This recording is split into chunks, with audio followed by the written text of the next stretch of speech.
Early Saturday morning, Dormitory E2 of New Mexico State Penitentiary. Prison Hooch was the spark that turned the facility into a hellscape of murder resembling more of a horror movie than real life. 36 hours later and 33 people dead, it would be the deadliest prison riot in United States history. Let's get into it. This incident wasn't the first riot at the facility. There had been two others. They occurred in 1922 and 1953. According to author Roger Morris, the riot was a predictable incident based on an assessment of prison conditions. There wasn't much the prison was doing right. The prison was overcrowded, holding 120% of its intended capacity. All educational, recreational, and rehabilitative programs were canceled at the facility in 1975, leading to a feeling of discontent and deprivation. While all this was occurring, the prison was losing trained staff and was encouraging inmates to snitch on each other as a means of control. The offenders in E2 hatched a plan to overpower the officers during count. Once count commenced, they noticed that the unit door did not latch. The inmates overpowered the 4 officers and took them hostage. They were able to open several additional housing units before making their way to the control center. The control center glass, which was supposedly bulletproof, was breached by using heavy brass fire extinguishers. Once they accessed the control room, the whole prison was practically theirs. From there, it quickly spiraled out of control. 2 prison gangs led the riot,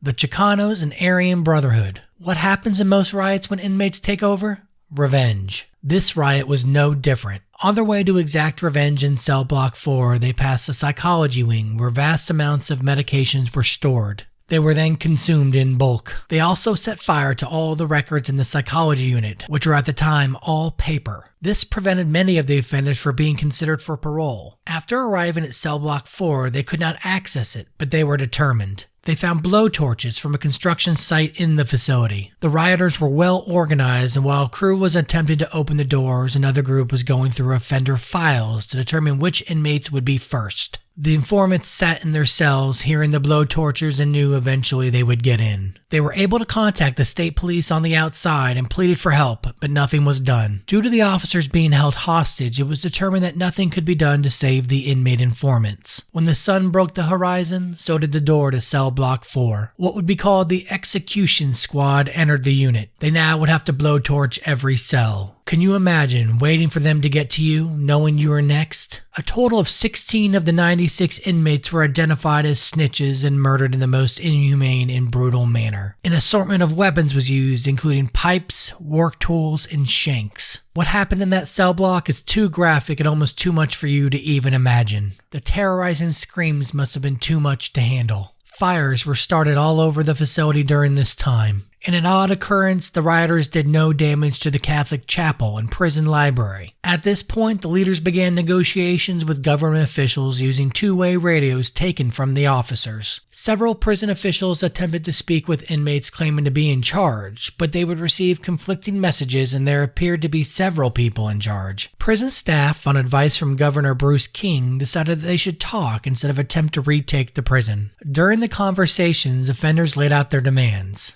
Reduce overcrowding, comply with all court orders, no charges to be filed against inmates, and due process declassification procedures. In 1977, through litigation, the state of New Mexico agreed to an improvement of conditions called the Duran Consent Decree. It was dubbed the most sweeping reform ever proposed for any single prison in American history. The leaders of the riot also reiterated the conditions of that agreement. As the second day of the riot closed, there had yet to be an agreement. It was later learned that the government negotiators were intentionally stalling to come up with their plan to retake the prison. 36 hours after the riot started, it was time for order to be restored. New Mexico State Police, along with officers from the Santa Fe Police Department, entered the prison. It was no time before the facility was back in control of the authorities. They were then able to assess the death and damage. Before we get to that, make sure you like and subscribe if you enjoy this content. Deaths as a result of the riot were staggering. 33 inmates were killed, many were dismembered, some incinerated. Hundreds were injured. A few inmates overdosed on drugs obtained from the prison pharmacy. None of the 12 officers taken hostage were killed, but over half were seriously injured. A government panel found there is one point that comes through time and time again, and that is that the riot was started and conducted by a small number of inmates. Sadly, only a handful of inmates were prosecuted as a result of the riot. A high-powered attorney from Ohio, William L. Summers, represented the accused. He successfully argued for the defendants. The longest sentence received for the incident was just 9 years. Summers actually received an award from the National Association of Criminal Defense Lawyers for his work, although maybe the prosecutor wasn't working too hard for the deceased inmates.